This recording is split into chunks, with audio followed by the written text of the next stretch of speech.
I just kind of want to do a final thank you to all of the people that have been a tremendous help here to me while I've been in Liberia launching the Power to Do Something. I want to give a special shout out and a big thank you to Achievement Center for Youth and Children, Lawrence Boma and Elizabeth Reeves, along with their director Shine, who have been so wonderful and so instrumental in making my trip a success. They were the one that planned most of the launching things that we did here at UMU, and going to Grand Bassa to the orphanages there, and going to Matilda Newport Junior High School. So I just want to give them a big thank you and say thank you from the bottom of my heart for agreeing to partner up with the Power to Do Something, for agreeing to do most of the groundwork here. It's so hard to find people on the ground in Liberia to trust. I actually went through a few people and things did not work out, so I'm so glad that I was able to connect with people that have a heart to want to give back and have a heart for change, and that are willing to help us be successful, help us help be our eyes on the ground when we're gone. So Lawrence, Elizabeth, and Shine, I just want to thank you so much. And a big thank you to my cousin UJ and Minka, who were pretty much my drivers while we're here. And, you know, it's just been a wonderful experience. And I kind of want to go over some of the major shock factor that I have experienced, kind of recap everything. And it's just a few things. It's a laundry list of things, actually, I should say, that have shocked me. I think the biggest shock for me was that, first, the airport. Our airport is a joke. I'm sorry to say so. I'm still a very proud Liberian, but you need to kind of be critical of things so that people can make a difference. There's no reason that Liberian National Airport should look the way it look. I really thought it was a joke. When I landed, I was in disbelief, in complete and utter shock. I think I must have laughed in the plane in disbelief, not because it was funny, because it's a representation of me, but because I just could not believe what I was seeing. There's only one little belt thing that your suitcase come in. It's like a small little box. I think it's as big as my living room, and that's it. And that's pathetic, and we need to do something to change that. So that was my first shock. And then driving into the city, I mean, the poverty. The entire city looks like a village to me. It looks like my village of Loi and Banquay in Nima County. You know, that's what I imagine when I imagine the village. I never thought that Liberia would look like that, to see zinc houses and mat houses and mud houses in major areas. You know, you can see a beautiful development, a beautiful building. Right next to it, you see a zinc house. Right next to it, you see a mud house. I don't understand how people can live like that. But again, when you have no choice and that's all you have, what can you really do? I kind of am concerned about those people, thinking about how they survived during the rainy season, because I got a taste of just a little bit of rain and how heavy and intense it was. And I can't imagine living in a mud house or in a zinc house. Like, what do you do in the rain? Your house, I can imagine it falling down. I can imagine it being I can imagine it flooding. And I just can't really imagine how people are living here. Then another big shock factor were the roads. I mean, the lack thereof of roads. There are a few main good roads that they have worked on, you know, tar roads, coal tar.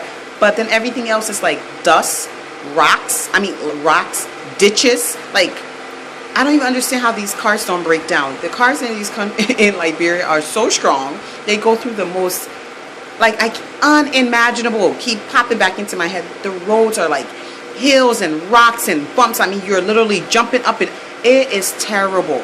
Even there are no street names, major street names besides the city. You know, like, for example, where my dad lived, he doesn't have an address. They just say Robertsville R2 community. Now, what does that mean? There are no postal system that comes to your house to deliver your mail. Another shock factor. Shock factor is the taxi cab in this country. My goodness. People are like sitting in taxi like sardines. There's no, you know, like, people are not following the seating rule where 4 people or 3 people sit in the back and wear their seatbelt. No, there are like 10 to 20 people in a car. Like, if they can fit 20 people in a taxi cab, that's exactly how many will fit in there. People are sitting on people's lap. Like, in this heat, it's like 90 degrees every day here. I've seen buses which are used for taxi cab, like regular commercial kind of smaller vans and buses. Those are packed. packed like sardines, like 20 to 30 people. People's head are sticking out of the window, arms, like people can barely move, like shoulder to shoulder.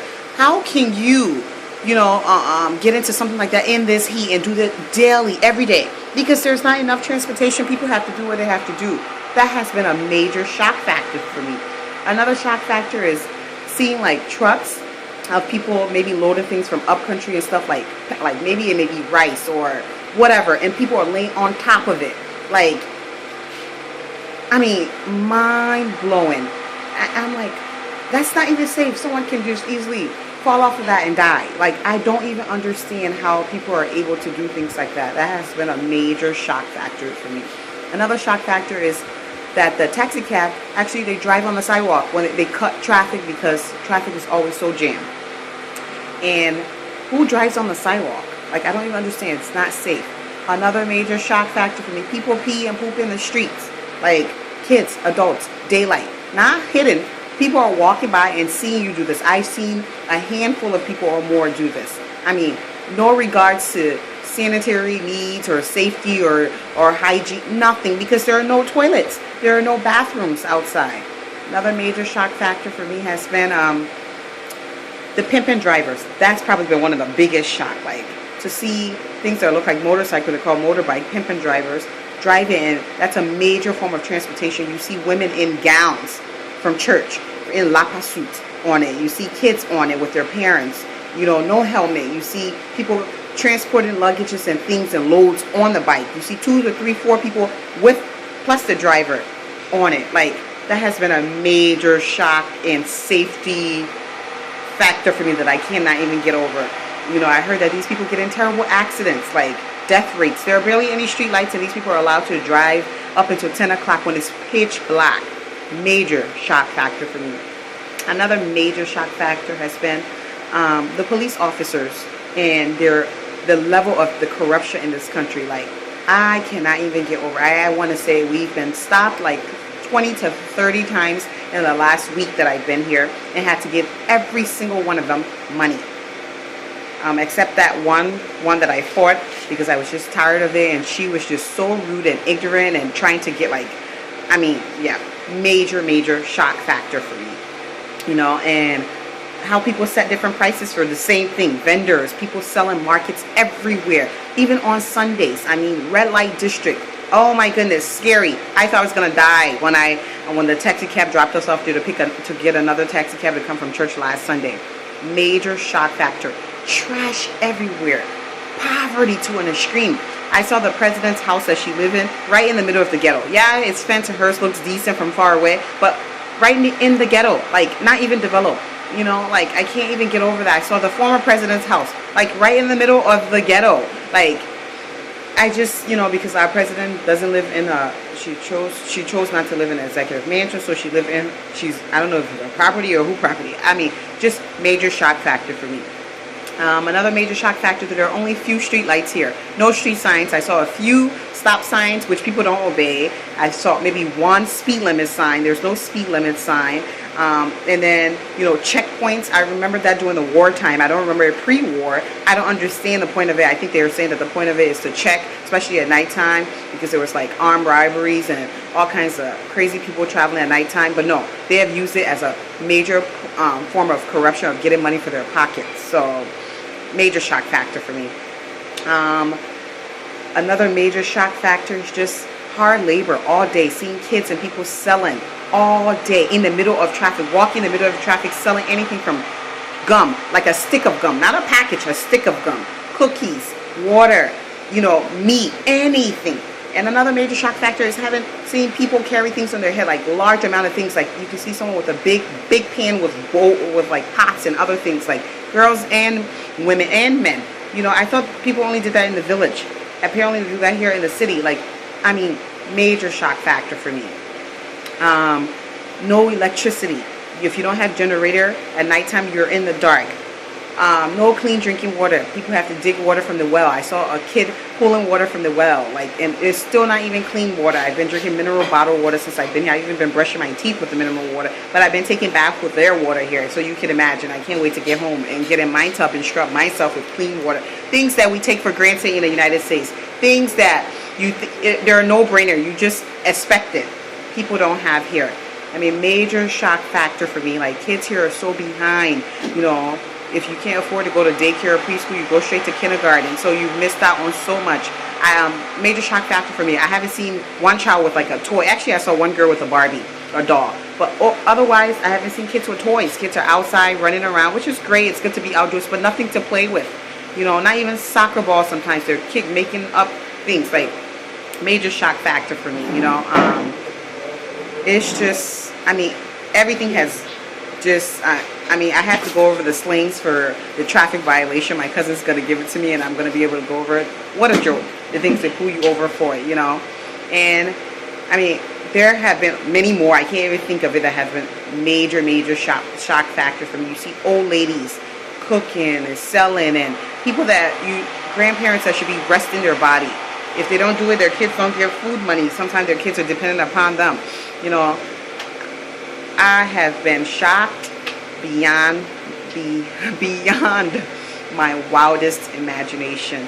We are truly, truly blessed in the United States of America. And I am just so thankful for all of the experiences that I have had. And I am going to cherish them for my lifetime. And I can't wait to see what, you know, with this energy that I have now, what new program we can establish, what we can really do here. The girls and women in Liberia have told me that they want a Girls and Women Youth Empowerment Center. Actually, Girls and Women, the Power to Do Something Girls and Women Empowerment Center. I want to make that available for them, but I need your help. Are you willing to help me? Are you willing to pour into the lives of these girls and women? Are you willing to give us the financial support? Let's make it happen. Let's build a place that's comfortable for them to come and talk about these subjects. Let's build a place where they can come. There will be study area and computers and workout area, maybe a pool and a playground in the back, and, you know, a library. Can you help me make that possible? Because I know together we can. So it has just been a blessing. I'm just taking so much with me, a lot of things that I can't remember off the top of my head that I wrote down, and just so much memory, so many experiences, and wow, we are blessed. That's all that I can say.